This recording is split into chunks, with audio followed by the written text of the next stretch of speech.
Hi, this is Dan Sater, president of the Sater Design Collection, and this is the fourth and final part of a series we're doing on what's in a set of plans. I've covered, the first video covered dealing with the typical wall foundation, and then we dealt with things like the floor plans, the elevations, and roof plan. And this part here, we're going to cover basically the reflected ceiling plan. So something really important what we try to do incorporate into our plans is to, which I think sets us apart from most design firms and certainly ones offering stock plans, is this interior architecture is really important and integral part of our home design. So I carry a feel or a theme, from maybe it might reflect a style of the exterior, or it might reflect the style or the purpose of the room, so to speak. If it's a more casual room or it's a more formal room, then we'll try to create ceilings that are appropriate. Or if it's a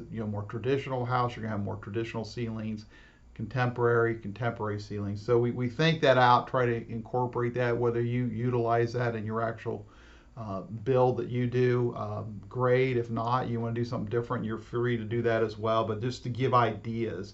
So what it would look like, it'll look like something like this. And again, this I've been using my Prairie Pine Court house, and you'll see there that, like here, we have a coffered ceiling in the great room. And then over here out on the patio area, there's like a vaulted wood tongue and groove ceiling here. And then there's, for example, there's a tray ceiling in the master. So you'll see different things. You'll see like there, if we're doing like a soffit detail, there's soffits, built-ins. See the bookshelves over here, there's built-ins. So we'll show soffits, like there's a little X ceiling detail over the foyer. So again, this would give all the information regarding ceiling heights or ceiling details. The more complex ones, you'll see like a little detail call out, and then on the same sheet, or it might be on the next sheet, there might be little section details as to how to build that. Like if there's a light cove or the crown molding and so on, it would just kind of give some references so that you can work with your home builder to make sure that those things know how to execute them, especially when you're seeing photos and some plans have been built. So that's that. The other thing then we would have as part of the set of plans will be the, let me go to the next sheet here. Not necessarily in this order, but we'll have the electrical plan. So this is going to show you where the of course, outlets, switches, things like ceiling fans are shown. And what I try to do with these, we try to do these again like we would do our custom houses. And so more than just basic lighting, like we'll try to create some certain path lighting, do recessed cans. There might, depending on the size and complexity, price point of the house, there might be some cans in the bedrooms in addition to just a switched outlet.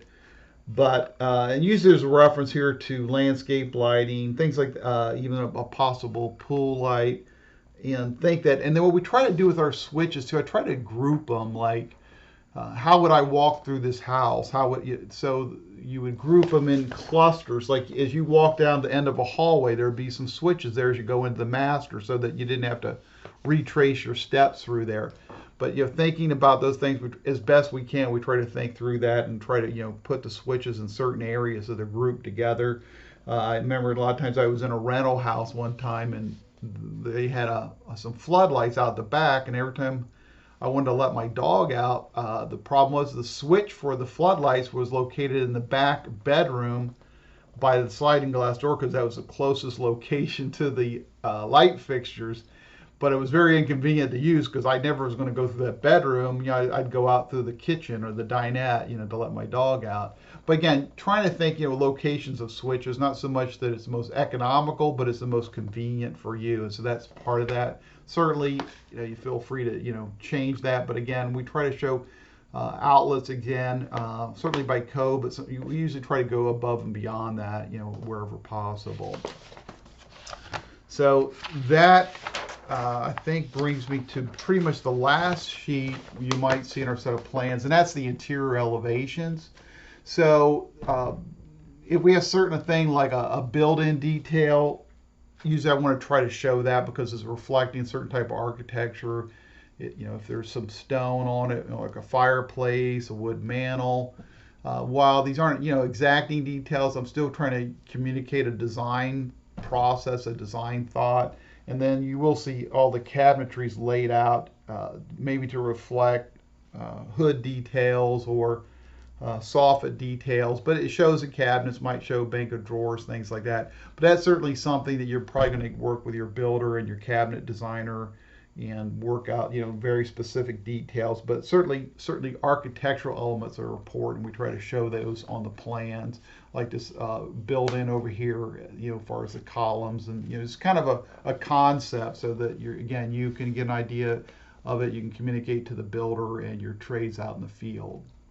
But I mean, that's basically should cover all the different sheets that we have. Again, some house plans that are larger are going to have maybe more complexity, more detail. Smaller ones are going to have, obviously less.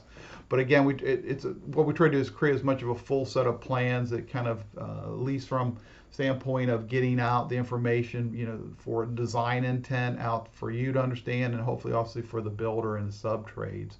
And I think some of the extra details, especially things like even the thought process, how we do the lighting and interior details, and certainly the reflective ceiling designs are something that I think really set our plans apart from many other design firms offering stock plans. But again, thanks so much for watching this video. Hopefully it's informative and helpful to you as far as the whole series. And certainly stay tuned for other series that we'll be adding here in the near future. This is Dan Sater, and thank you so much for watching.